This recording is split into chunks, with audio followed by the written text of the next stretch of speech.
సాయిబాబా పారాయణము. సాయిబాబా పారాయణంలో మనం ఈరోజు నామరూప క్రియాతుల గురించి, శ్రీ సాయినాథుని బోధన మరియు శ్రీ సాయిబాబా వయస్సు ఏం చెప్పాడో తెలుసుకుందాము. జై శ్రీరామ్. భాషాపరంగా నామరూప క్రియలని అనడమే కానీ వాటిలో మొదటిది రూపమే. ఈ శరీరం జన్మించిన తర్వాతనే కదా నామకరణ చేసేది. అందువల్ల రూపం ప్రధానం. దానికి ఒక గుర్తుగా పేరుని ఏర్పరిచారు. పుట్టి పేరు పెట్టి పెరిగిన తర్వాత ఆ దేహి ఏం చేస్తాడో ఎవరికి తెలుసు.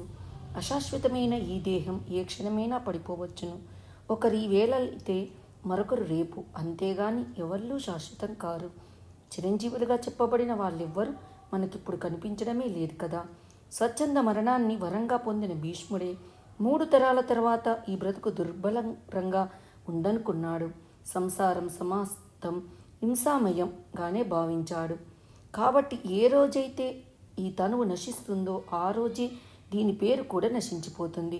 ఈ శరీరం చేసిన పనులు కూడా కొన్నాళ్ళు గుర్తున్నా తర్వాత తరాలు వాటిని విస్మరిస్తాయి. దీనిని బట్టి ఇవేమీ శాశ్వతం కావని తెలుసుకోవాలి. ఉదాహరణకు ఒకరి పేరు రాముడు కావచ్చును.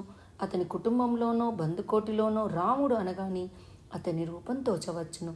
కానీ బయట ప్రపంచానికి మాత్రం రాముడు అంటే అయోధ్య రాముడో లేదా వాళ్ళ బంధువో గుర్తుకు వస్తారు.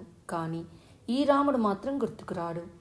సేతుబంధనము, రావణ సంహారము వంటి ఉత్కృష్టమైన సత్క్రియాలు చేయడం వలన ప్రపంచంలో మిగిలిన పేరుగానే ఇతరమైనది పేరు కాదు.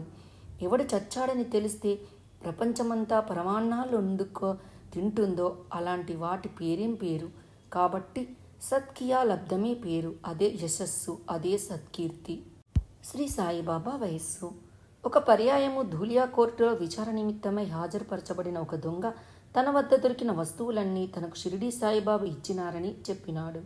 ఆ మాటపై కోర్టు వారు నేర విచారణకు గాను శ్రీ సాయిబాబును కోర్టుకు హాజరు కావలసినదిగా సమన్ను పంపించారు. కానీ షిరిడీ యందు ఆయన భక్తులు అందులకు అంగీకరించలేదు. భగవత్ స్వరూపులకు శ్రీ సాయిపై అలాంటి ఆరోపణ రావడమే దోషం కాగా వారు కోర్టుకు వెళ్ళవలసి రావడం మరింత ఘోరంగా భావించారు. శ్రీబాబా భక్తులలో ఎందరో పోలీస్ అధికారులు, ప్లీడర్లు, ఉన్నతోద్యోగులు ఉన్నారు కదా.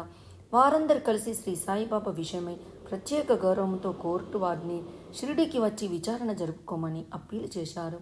న్యాయదృష్టి గల కోర్టు వారు అందుకు అంగీకరించి విచారణార్థమై తమ ప్రతినిధిని షిరిడీకి పంపినారు.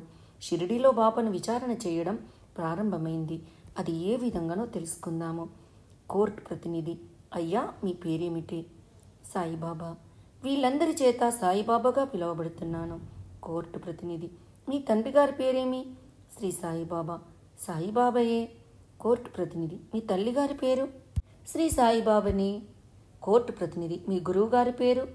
శ్రీ సాయిబాబా గారు. సాయిబాబాయే అన్నారు. కోర్టు ప్రతినిధి: మీ మతమో అని అడిగాడు. శ్రీ సాయిబాబా. కబీర్ మతము. కోర్టు ప్రతినిధి: తమరి కులం? శ్రీ సాయిబాబా దేవుడి కులమని చెప్పారు. కోర్టు ప్రతినిధి: తమరి వయసు ఎంతేమిటి అని అడగగా శ్రీ సాయిబాబా అబ్బో కొన్ని లక్షల సంవత్సరాలు అని చెప్పారు. కోర్టు ప్రతినిధి: లక్షల? తమాష కాదు, సరిగా చెప్పండి. అప్పుడు సాయిబాబా: ఈ నోటమ్మట సత్యమే గాని అసత్యం రాదు అని చెప్పాడు.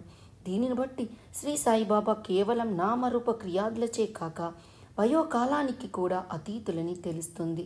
అటువంటి సర్వతీతులైన సాయిబాబా సర్వదా మన యందు కరుణాసింధులై కాపాడుగాక.